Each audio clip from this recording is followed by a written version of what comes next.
السلام علیکم دوستوں، کیا آپ کو پتہ ہے کہ حضرت اسماعیل علیہ السلام نے ذبح ہونے سے پہلے اپنے والد حضرت ابراہیم علیہ السلام سے کچھ باتیں کہی تھی؟ کیا آپ کو پتہ ہے کہ وہ باتیں کیا ہیں؟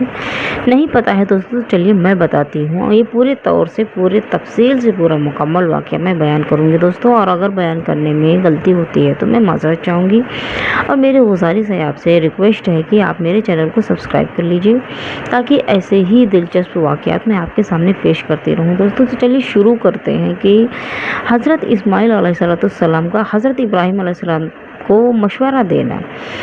حضرت سیدنا اسماعیل علیہ السلام نے اپنے باپ یعنی کہ اپنے والد حضرت ابراہیم علیہ السلام سے کہا کہ اے میرے ابا جان، ذبح سے پہلے مجھے باندھ دینا تاکہ میں تڑپوں نہیں، اور اپنے کپڑوں کو مجھ سے بچا کر رکھنا تاکہ آپ کے کپڑے کے اوپر میرا خون آلودہ نہ ہو، یعنی کہ میرا خون نہ لگ جائے، اور میری والدہ اس خون کو دیکھ کر یعنی ان کپڑوں کو دیکھ کر پریشان نہ ہو۔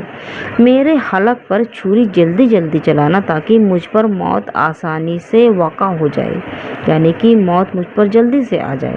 جب میری والدہ کے پاس آپ جانا تو میرا سلام ان کو کہہ دینا۔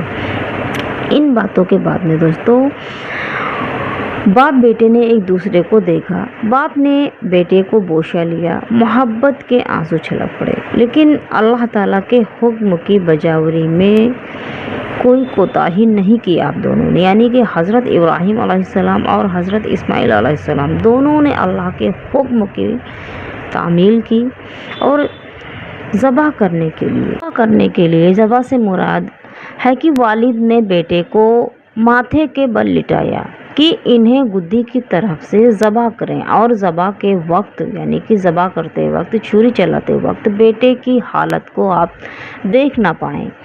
ابن عباس، مجاہد، ابن زبیر، قتادہ اور ضحاک علیہم الرضوان نے اسی طرح کہا ہے کہ ایک قول یہ بھی ہے کہ انہیں پہلو کے بل لٹایا تھا، جس طرح عام طور پر قربانی کے جانوروں کو ذبح کرنے کے لیے لٹایا جاتا ہے، اور پیشانی کا ایک حصہ زمین سے ملا ہوا تھا۔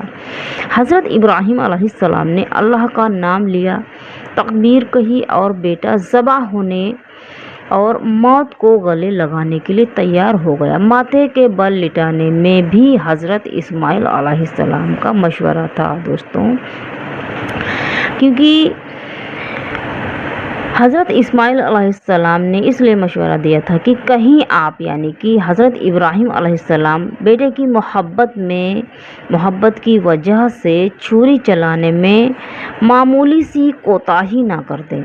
اس لیے حضرت اسماعیل علیہ السلام نے وصیت کی کہ انہیں اس طرح سے لٹایا جائے کہ چہرہ سامنے نہ رہے، جس سے پیار و شفقت کا جذبہ امر الہی پر غالب آنے کا امکان نہ رہے۔ یعنی کہ دوستوں جس وقت حضرت ابراہیم علیہ السلام حضرت اسماعیل علیہ السلام کو ذبح کرے، اس وقت بیٹے کی محبت اللہ کے حکم کے آگے ان پر نہ آئے، اس لیے انہوں نے یہ مشورہ دیا تھا اپنے ابا جان کو۔ چھری چلانے سے پہلے حضرت اسماعیل ذبیح اللہ علیہ السلام نے اپنے والد حضرت ابراہیم علیہ السلام سے کہا کہ میری 3 باتیں قبول فرمائیں آپ۔ پہلی یہ کہ میرے ہاتھ پاؤں رسی سے باندھ دیں تاکہ تڑپنے سے خون کا کوئی چھینٹا آپ کے لباس پر نہ پڑ جائے۔ دوسرا یہ کہ آپ اپنی آنکھوں پر پٹی باندھ لیں، کہیں ایسا نہ ہو کہ میری محبت کی وجہ سے آپ کے ہاتھ رک جائیں۔ تیسرا یہ کہ میرا خون آلودہ کرتا یعنی میرا جو کرتا ہے جس میں خون لگا ہو، وہ کرتا آپ میری والدہ کے پاس پہنچا دیں، اور اسے دیکھ کر وہ اپنے دل کو تسلی دے لیا کریں گی۔ اس کے بعد میں باپ نے بیٹے کے گلے پر چھری رکھ دی۔ تسلیم ورضا کا یہ منظر آج تک چشم فلک نے نہیں دیکھا ہوگا۔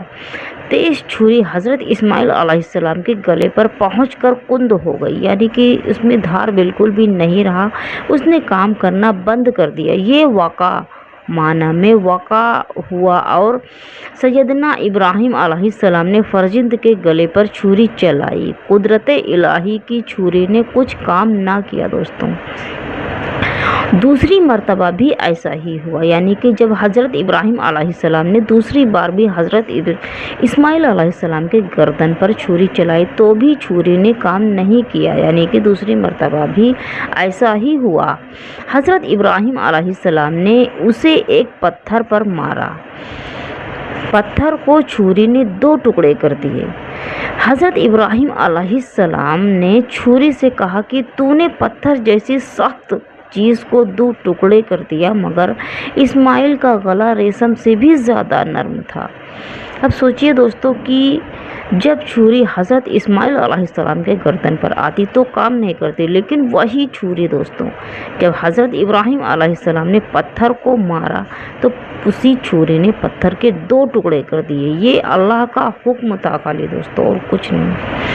اور جب حضرت ابراہیم علیہ السلام نے چھری سے سوال کیا کہ تو نے پتھر جیسی سخت چیز کے 2 ٹکڑے کر دیے، مگر اسماعیل کا گلا تو ریشم سے بھی نرم تھا، پھر چھری نے کہا، خلیل کہتا ہے کاٹ، مگر ذلیل کہتا ہے خبردار۔ جو اسماعیل کا بال بھی بیکا کیا۔ جب خلیل خود جلیل کا حکم مان کر لٹانے بیٹھا ہے تو میں کیسے انکار کر سکتی ہوں؟ حضرت ابراہیم علیہ السلام نے فرمایا کہ میں قربان کرنے کے لیے اور میرا بیٹا قربان ہونے کے لیے تیار ہے تو کیوں رکاوٹ بنتی ہے؟ دوستوں سوچئے کہ حضرت ابراہیم علیہ السلام نے چھری سے یہ سوال کیا کہ میرا بیٹا قربان ہونے کے لیے تیار ہے اور میں قربان کرنے کے لیے تیار ہوں، تو بیچ میں تم کیوں رکاوٹ بنتی ہو؟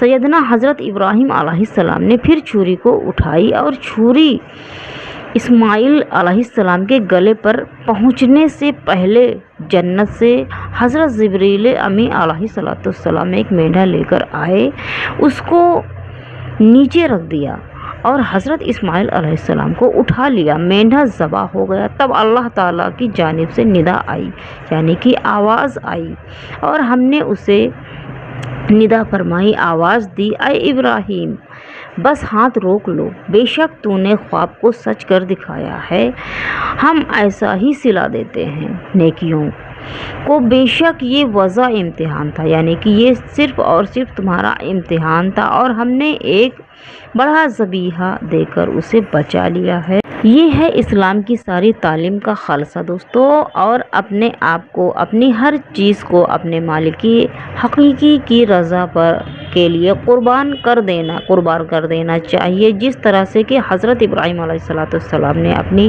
اولاد حضرت اسماعیل علیہ السلام کو اللہ کے لیے قربان کیا۔ حضرت اسماعیل علیہ السلام ذبیح اللہ ہیں دوستوں، اور سوچئے کہ کتنے زیادہ عمر میں، شاید 95، مجھے یاد نہیں ہے ٹھیک سے، لیکن 95 کی عمر میں حضرت ابراہیم علیہ السلام کو حضرت اسماعیل علیہ السلام اللہ رب العزت نے نوازا تھا، لیکن اللہ کے حکم پر حضرت ابراہیم علیہ السلام نے اپنے بیٹے، جس کو آپ سب سے زیادہ دنیا میں والہانہ محبت کرتے تھے، اللہ کے حکم سے آپ نے ذبح کے لیے آپ تیار ہو گئے اور آپ نے اللہ کی راہ میں قربان کی۔ لیکن دوستو آپ کو یہ پتہ ہے کہ اللہ بہت بڑا غفور الرحیم ہے، بہت بڑا بخشنے والا ہے، بہت بڑا کارساز ہے۔ جب حضرت ابراہیم علیہ السلام کی اس نیت کو اللہ نے دیکھا تو جنت سے جس وقت حضرت ابراہیم علیہ السلام حضرت اسماعیل علیہ السلام کے گردن پہ چھری چلا رہے تھے تو جنت سے حضرت جبریل امی مینڈھا لے کر آئے اور اسماعیل کی جگہ پر مینڈھا ذبح ہو گیا۔ دوستوں یہ اللہ کا انعام ہے اور اللہ کا حکم ہے، اور حضرت ابراہیم علیہ السلام اپنے امتحان میں کامیاب ہوئے، اللہ کی رضا کے لیے انہوں نے سب کچھ قربان کر دیا، قربان کرنے کے لیے تیار ہوتے ہیں۔ اسی لیے دوستو میری آپ سے گزارش ہے کہ آپ اللہ اور ان کے رسول کے بتائے ہوئے راستے پر چلیں، کیونکہ اللہ کبھی نیک بندوں کا برا نہیں کرتا ہے، بلکہ برے بندوں کا بھی اللہ بہت اچھا کرتا ہے۔ اگر آپ اپنی ایمان، اپنے دین کے راستے پر چلیں گے، اپنے ایمان کو برقرار رکھیں گے دوستو، تو آپ آپ کی آخرت اور دنیا دونوں سنور جائے گی دوستوں۔ اور آپ سے گزارش ہے میری کہ آپ میرے چینل کو سبسکرائب کر لیجئے۔ انشاءاللہ تعالیٰ ایسے ہی دلچسپ واقعات میں آپ کے سامنے پیش کرتی رہوں گی دوستوں۔ اللہ حافظ۔